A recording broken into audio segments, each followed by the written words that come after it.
Pria ini sedang melihat pembunuh yang membunuh ibunya.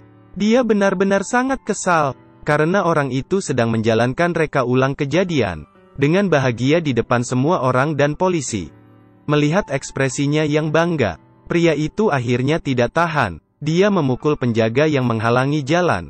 Dia ingin membunuhnya, tapi sayangnya dia tetap saja terkena pistol listrik di belakangnya. Yang lebih menjengkelkan adalah, pria ini berkata kamu bahkan tidak bisa menyentuh sehelai rambutku.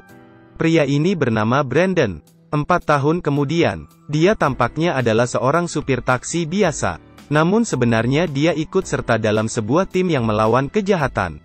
Hari ini, seorang tahanan yang memperkosa dan membunuh putrinya dibebaskan dari penjara. Dia membungkuk di depan wartawan dan kerumunan untuk meminta maaf. Tapi begitu dia masuk ke mobil, sifat aslinya langsung keluar. Saya akan membunuh semua orang yang membuatku seperti ini. Dan dia masih tidak tahu, dia akan segera mati. Karena supirnya adalah Brandon. Brandon menghindari polisi. Pelaku di mobil itu merasa ada sesuatu yang janggal. Ini bukanlah arah ke rumahnya. Dia melepaskan tali pinggangnya, ingin mengendalikan Brandon dari belakang. Tapi Brandon hanya perlu menggunakan satu tangan, dan mengalahkannya dengan mudah. Tak lama kemudian, mobil itu memasuki terowongan. Sebuah mobil yang sama persis muncul di depannya. Brandon melaju dengan tampan, melakukan drift dan memutar kepala mobil. Kemudian menyerahkan koper pelaku ke temannya. Kemudian berhenti di sebuah pos penjaga. Rekannya keluar dari dalam, melepaskan stiker, mencabut lampu mobil. Brandon menekan sebuah tombol. Plat mobil berubah. Mobil taksi itu langsung menjadi mobil pribadi.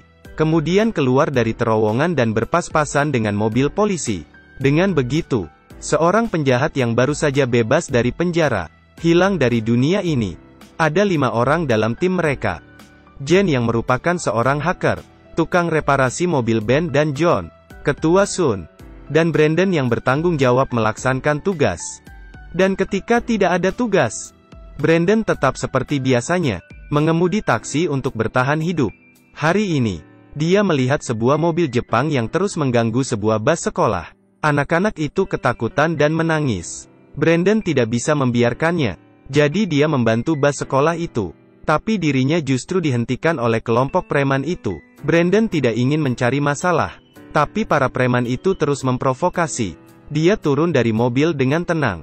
Penumpangnya ketakutan dan segera melapor polisi. Tapi begitu panggilan tersambung, Brandon telah mengalahkan 2 orang.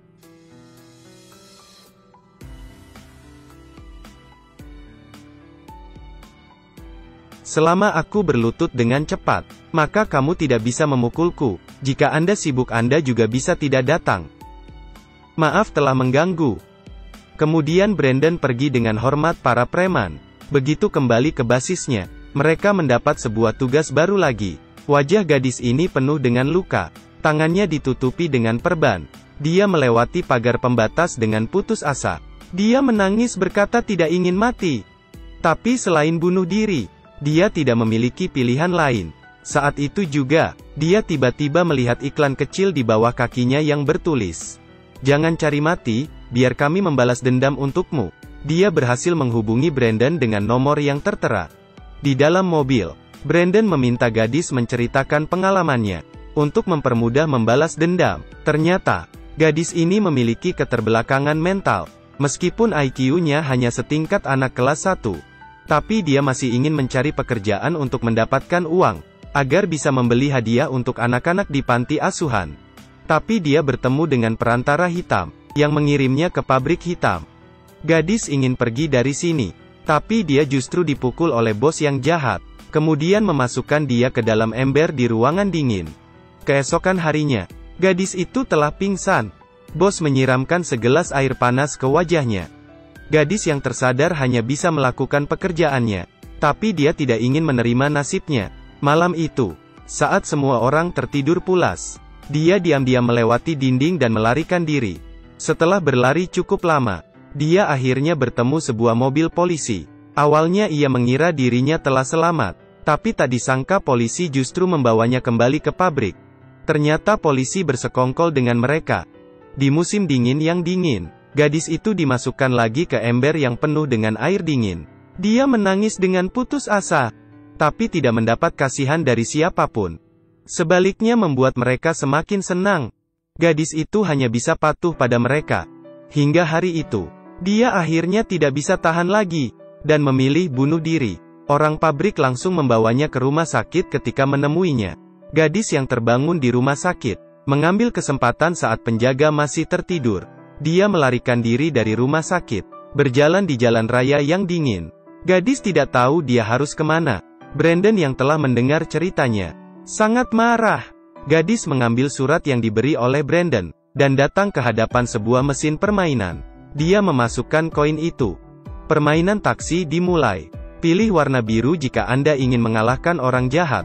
Pilih warna merah jika Anda ingin memaafkan orang jahat. Gadis itu terhenti sejenak. Kemudian dia menekan tombol biru.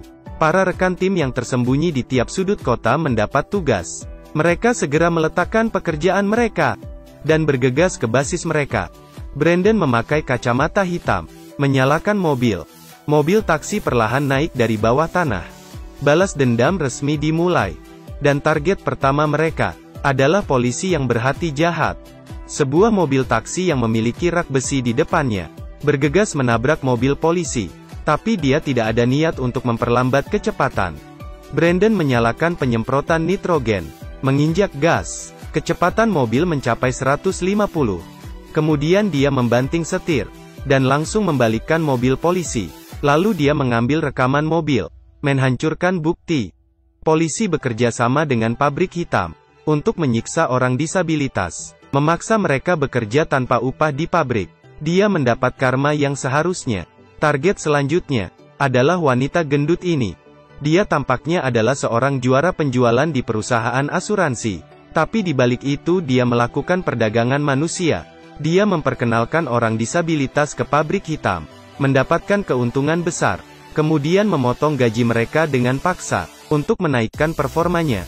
Hari ini, Sun sengaja mencipratkan air kotor kepadanya, kemudian turun dari mobil dan meminta maaf.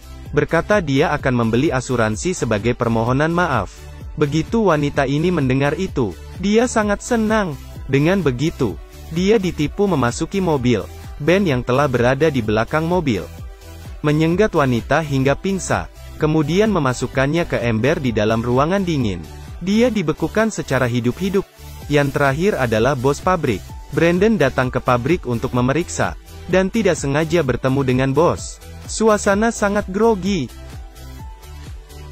Brandon berkata dirinya datang untuk memesan saus seafood. Brandon membuka kopernya, dan mengeluarkan deposit, mengatakan dirinya ingin memesan 20 ember saus seafood. Bos menyetujuinya dengan gembira. Pada malam itu, dia meminta anak buahnya untuk mengantar saus seafood, tapi justru dihentikan oleh Brandon yang memakai topeng. Anak buahnya yang tidak mengerti keadaan langsung turun dan bertanya, tapi dia justru dipukul oleh Brandon. Dengan begitu, anak buahnya pun pingsan. Saus seafood direbut dengan mobil mereka. Keesokan harinya, bos tidak bisa menyerahkan barang. Dia sedikit panik dalam menghadapi nominal besar ganti rugi.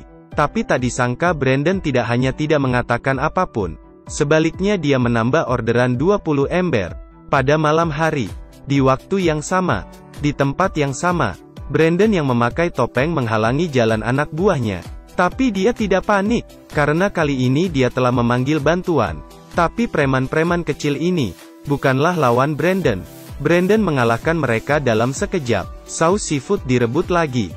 Di sisi lain, bos terus tidak bisa menghubungi anak buahnya. Dia sangat marah. Melihat esok adalah hari penyerahan barang, dia hanya bisa memesan saus seafood secara online.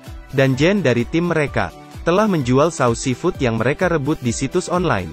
Dengan begitu, bos menghabiskan uang untuk membeli saus seafood miliknya. Begitu pulang ke pabrik, Brandon telah menunggunya. Setelah tahu bahwa dirinya dikerjain, dia mengambil senjata dan berkelahi dengan Brandon. Tapi dia bukanlah lawan Brandon. Kemudian Brandon memasukkannya ke ember, melalui orang yang telah dia hubungi, dijual ke Afrika untuk menambang batu bara.